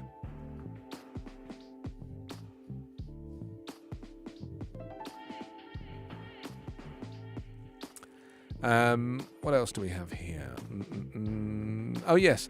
It says, Biden has the power and opportunity to protect abortion access, but he's not leveraging any of it, said Denise Rodriguez, the head of communications for the Texas Equal Access Fund, which works to provide financial support for people seeking abortion services in a state that has come close. The phrase, Rodriguez said, shows us that he's not quite comfortable talking about abortion, even though there's nothing wrong with it, and the majority of Americans support it. Abortion providers and activists say phrases like abort a child are even worse than the president's previous silence due to the implied moral judgment of those who undergo the procedure. This, they say, risks further stigmatizing a medical decision few who have undergone it. I mean, the practice is very different to the thought of it for many people, isn't it? That's the thing. I mean, you can buy on Amazon, what we in England call the morning after pill, which I think in America they call Plan B. It sells for like $12 or $13, and they basically send it to you next day. And if you've had an accident, potentially, in a romantic setting, then you can take this pill the next day. That's kind of basically how it works. Interesting. It says, although 1 in 4 American women has had an abortion over the course of their life, abortion rights supporters say that the immense stigma about the issue may have contributed to a failure of support of abortion rights to make a similar shift in public opinion. So there we You'll need to mute your FaceTime window though, because otherwise I can hear you typing on the thing, you see. Because it's a very sensitive microphone. There you go. Abortion stigma, yeah, lovely. Abortion stigma makes life harder for people in general, but especially people who've had abortions or who are seeking them, Rodriguez said. It warps the narrative so that people view abortion as something bad when it absolutely is a public good, which causes them to avoid talking about it or publicly supporting it. So there we are. That's the deal.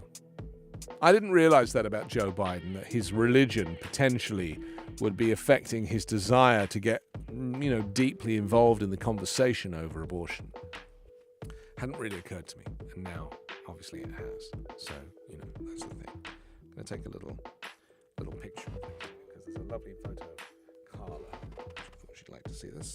I'm getting a new phone today. I'm one of these people that doesn't really care much for a fancy phone. I have a very cheap iPhone. It's like the cheapest one you can get, $399. And I've decided to buy a second-hand, a used iPhone 12 mini, which is $500, and I'll sell this one for $250. Because I decided that I really need the night mode. This thing won't take pictures at night. They're very grainy, dark pictures at night. And I'm so often taking pictures of my kids at night or outside or the moon or the view or various things, and you just can't get good night pictures. And so I'm literally changing phones just so I can get pictures at night. But the thing I'm really not looking forward to is the loss of the button. I'm such a big fan of the button at the bottom of the iPhone that the new one sadly doesn't have a button. And the home button to turn it on, to unlock it. You have to use your face to unlock it. It just has nothing there. And I'm really not looking forward to that because I'm a big fan of the button. Carla, you have a button. Was your phone overheating so much? Is that why it wasn't working? Have you done a software update? Are all your software updates up to date? Because that does make a big difference.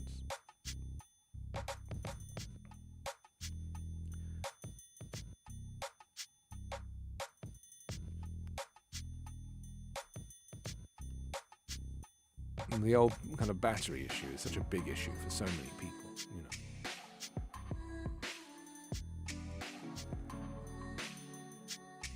Oh, a hard reset. Oh.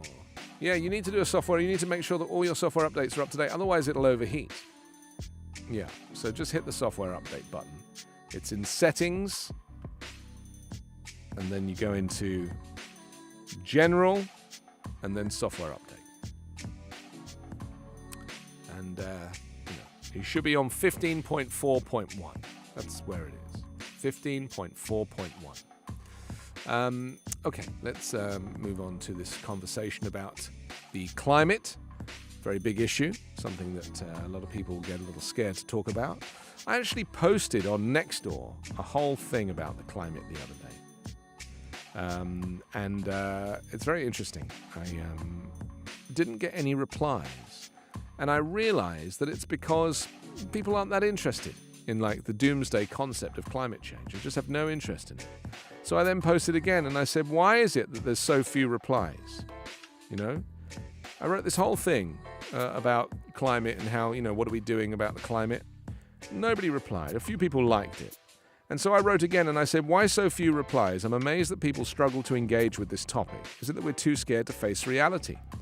And then somebody wrote back and said, I think it's algorithms. All these apps want engagement that keeps people in their bubbles of fear, quick laughs, self-absorbed selfies. So much that they don't open their eyes to the big picture. People making real efforts to save the planet would result in less spending on cheap plastic items, less use of toxic chemicals, taking money away from large companies whose interest is profit first. Large umbrella corporations who own some of those companies also have money in some social media sites. You have to follow the money. The sites want your time, engagement, while slipping in advertisements for their products and adverts they're making money from. She said, I've often posted on Facebook about health tips that really help, like drink water, sleep, simple free things that help people's well-being. These posts rarely get engagement. In contrast, if I post a music video that gets thousands of views, entertainment gets engagement on their sites. Good health. advice doesn't put money in large corporations' pockets. It's frustrating when you want to help raise awareness. I think the key to communicate your understanding of the future would be to create a cool video with visuals, music, and the message edited down to 3 minutes, or ideally 1 minute. What you're sharing is important, and I would like to help if I can. Maybe we can collaborate and create something. Isn't that lovely? Somebody's actually offered to help me do something like this, you know? Super interesting.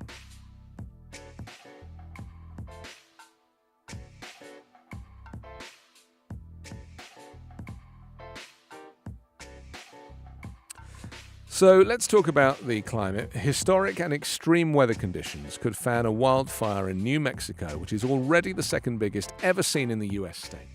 Yes, they say the so-called Hermit's Peak fire has been burning for more than a month and has torn through an area larger than the city of Chicago. Many families have been left homeless and thousands have been evacuated. Winds near record high temperatures and dry conditions are now expected to stoke the blaze further. National Weather Service in Albuquerque tweeted that its forecasters are using exceedingly rare language in its warning for a long duration and extreme fire weather event. State Governor Michelle Lujan Grisham called upon people in mandatory evacuation areas to leave immediately. Potentially historic winds forecast as firefighters are battling this now. I mean, this is unprecedented, you know? It's unprecedented.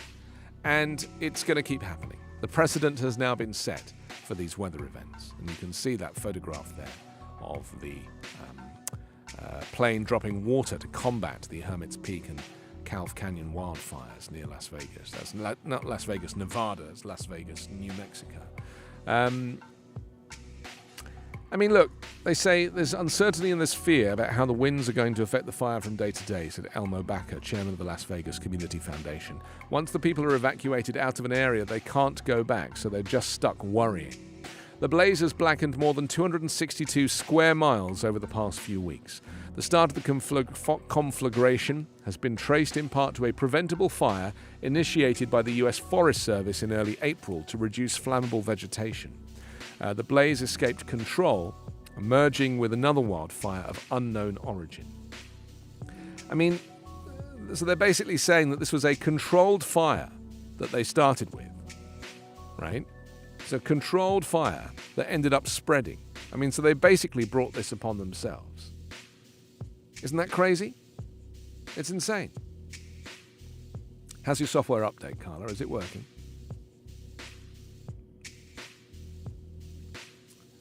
This is advice for everybody. You know, make sure your phone is fully software updated. It's got 11 minutes to go. 10 now. Oh, so good. You should close all the other apps in the background if you haven't. Double click and just flip away all the other apps apart from the software update app. That will help speed things up as well. Because that's the reason that phones overheat. If you want to do a quick technical moment, we're talking about overheating climate. Let me tell you about the phones. There's a thing called background app refresh, which you should definitely turn off if you've got that on already. It's in settings. So you go into settings, and then you go into general, and then you'll see background app refresh. And you definitely want to turn that off because that uses up your battery, and that basically means that the apps that you're not using that might still be in the background will still be eating into your battery and eating into the energy and the everything on your phone. So it's it's very interesting. Carla, is that the first time you've seen the view there? Do you love it? You love it. Yeah. So yeah, close all the apps, but also turn off background app refresh. You can find it in settings, general, background app refresh, and just make sure that's switched to off. Because that, again, is another way that your phone can overheat. And then the other way that your phone can overheat is if you keep the brightness up too high. Sometimes it's good to bring the brightness level down to 2/3 instead of full. Because that last little bit obviously has a lot to do with the amount of energy. But the other thing people don't really know is that your iPhone battery obviously ages over time. And there is a way to fix that. A couple of ways to fix that. You go into general, and then you go into battery, and then in battery you'll be given an option I think it's to, let me have a look here. I think it's you go into battery health. That's right. And you turn on optimized battery charging. So it's pretty clever. So my battery capacity currently is at 83%. But you turn on optimized battery charging, and that basically prevents the battery from aging, and it stops it from overheating. Is yours on or off, Carla, if you go into the battery? You go into settings, battery, then click on battery health, and then you just turn on optimized battery charging. This is like a little iPhone. Was it already on or was it off? It was already on. Interesting. Okay. I trust you. I trust you and I believe you. And what percentage does it say? Of the percentage of the battery health? Does it say maximum capacity 83% or less? Because, if your battery is less than 80%, you're probably going to want to get a new battery. 100%? Really? Maximum capacity 100%. Wow. That's great. Okay, well that's good. Maybe your battery's okay then. Interesting. I mean, the thing with people's phone usage is I have these little wireless chargers all over the house. So whenever I put my phone down for a second, it goes on a wireless charger. So it's always getting a bit of extra charge, So I don't really know how long my battery lasts. If I was probably to use it and not charge it throughout the day, it probably wouldn't last very long. But the fact that I'm constantly charging it on wireless chargers, I never plug it in. I haven't plugged it in for a couple of years since I got wireless chargers everywhere. I even have one in the car now, They're life-changing. But the thing with a wireless charger is you don't want to plug it into the computer. I think this is also where you're going wrong. You want to plug it into a wall outlet with a proper 20-watt plug, You don't want to plug it into the computer.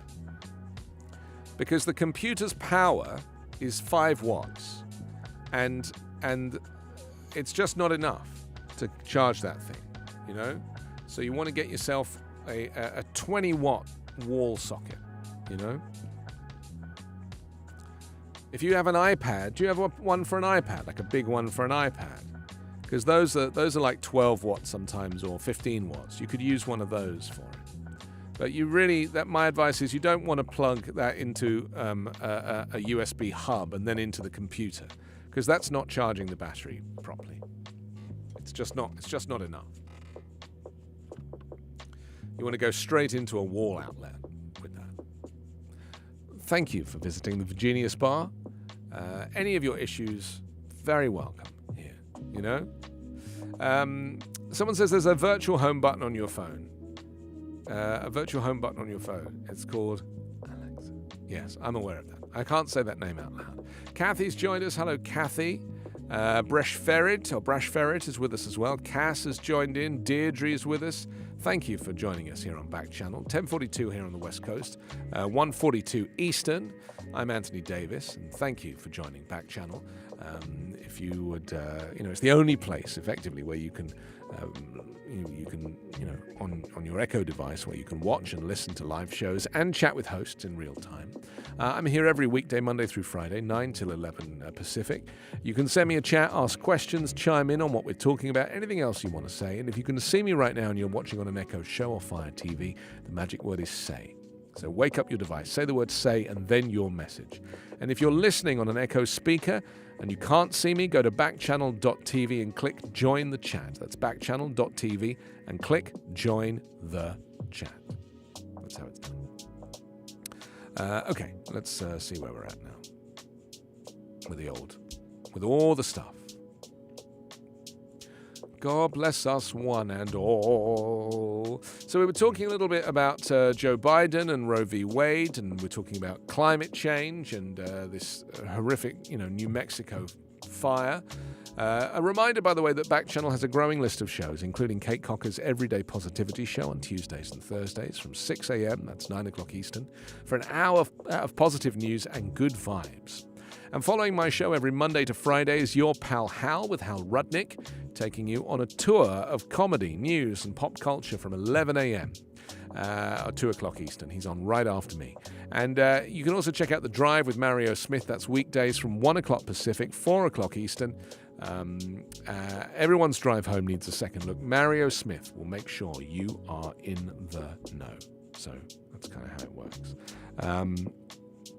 Let's look at a couple more stories that are making the headlines today. There's always a few interesting things. We wanted to talk about George Carlin and his stand-up routine on anti-abortionists from 1996 and why it remains as relevant as ever. Yes, the reported overturning of the landmark case has opened up a wave of opposition with the rumoured legislation set to allow states to outlaw abortion. Well, the US Supreme Court's also expected to uphold a Mississippi law which criminalises termination of a pregnancy after 15 weeks.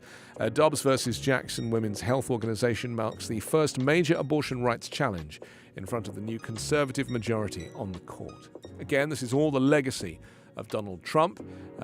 He elected 3 Supreme Court judges, all of which are, have these kind of extremist views. Maybe Neil Gorsuch not so much, but certainly Amy Coney Barrett and certainly Greg Kavanaugh. Despite all of these people saying that Roe v. Wade is precedent and that it would never be overturned because it's already the law, it's already statute, they are now obviously signaling that this is the situation. Okay, let's have a little look here. What do we have for you on this beautiful Monday? So it's a clip of George Carlin. Are we going to watch the clip, or is it a little too explicit for this show? Maybe it's too explicit.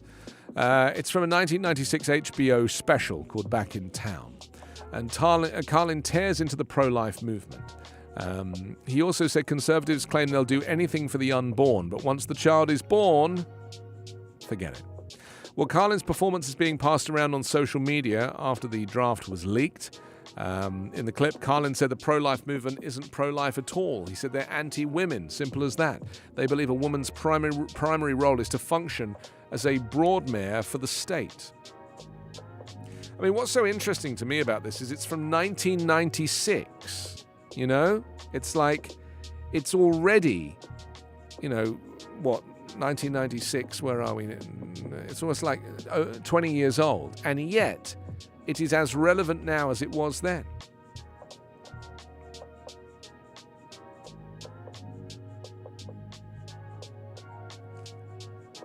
It's very interesting, but this is the reality now. This is what we're facing,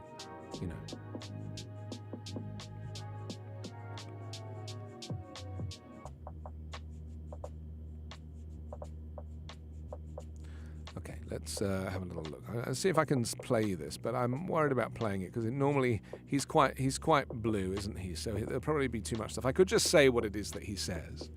He says, pro-life conservatives are obsessed with the fetus from conception to 9 months. After that, they don't want to know you. They don't want to hear from you. Nothing. No neonatal care, no daycare, no Head Start, no school lunch, no food stamps, no welfare, no nothing. If you're pre-born, you're fine. If you're preschool, you're screwed. He makes a very good point, This is his rhetoric. And I think he's got a new HBO show, hasn't he? He's amazing that he's still going.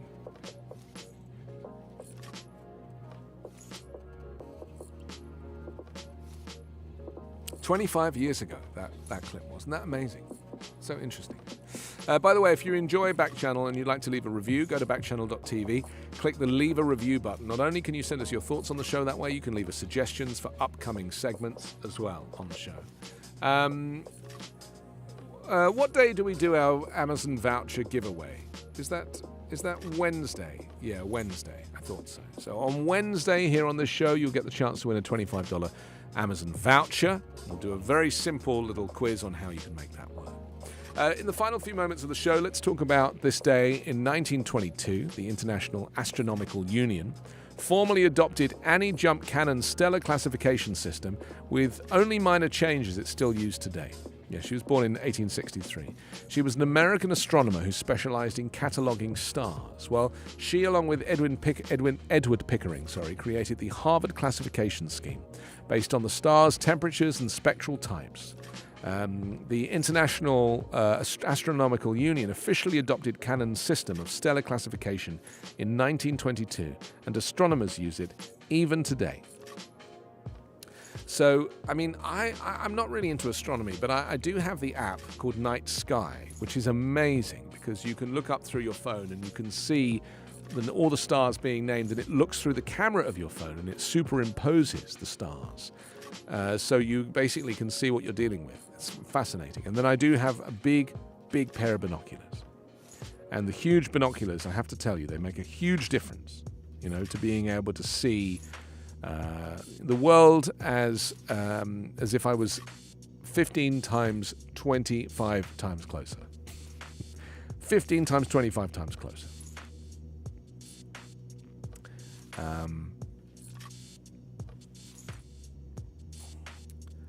So Annie Jump Cannon was born in Dover, Delaware. Here we go.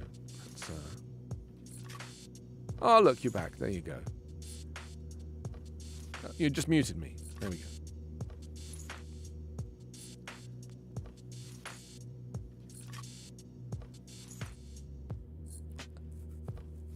Yes, but he says the word, though, doesn't he?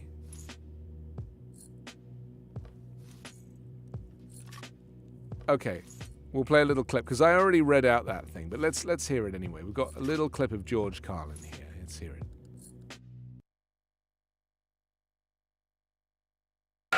Pro-life conservatives are obsessed with the fetus from conception to 9 months. After that, they don't want to know about you. They don't want to hear from you. No, nothing. No neonatal care, no daycare, no Head Start, no school lunch, no food stamps, no welfare, no nothing. If you're pre-born, you're fine. If you're preschool, you're fucked.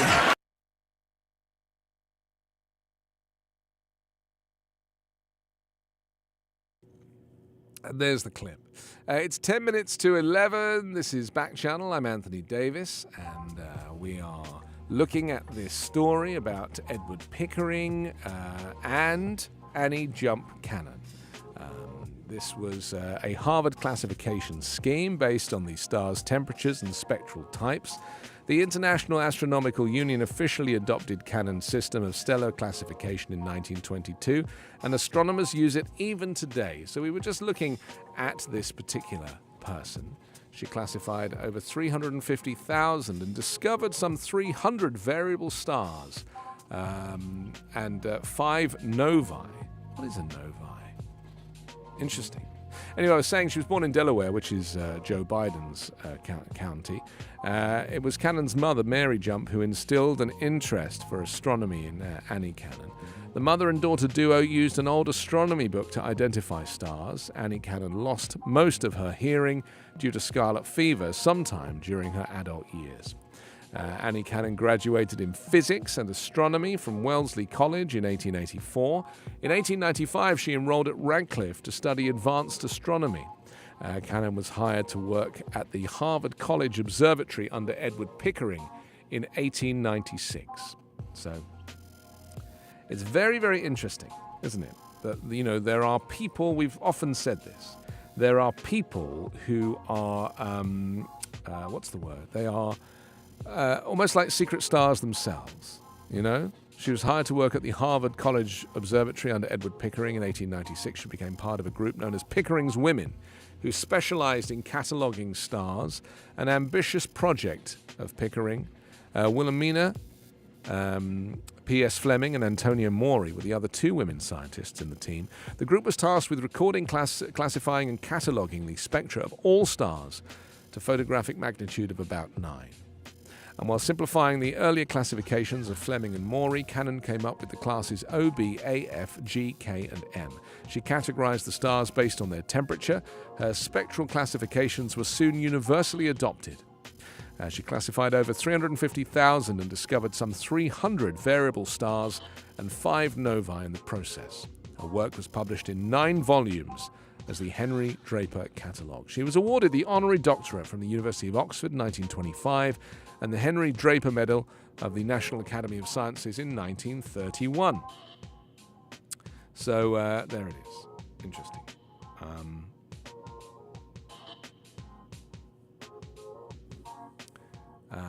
So there we are. That's the story of Annie Jump Cannon, 350 stars. It's not a bad discovery, is it? You know? Now, just a reminder to you that if you're watching right now on an Echo show, and you can see the subscribe button just down there in the bottom left-hand corner of the screen, please click it. Subscribing will let you know when we're going live.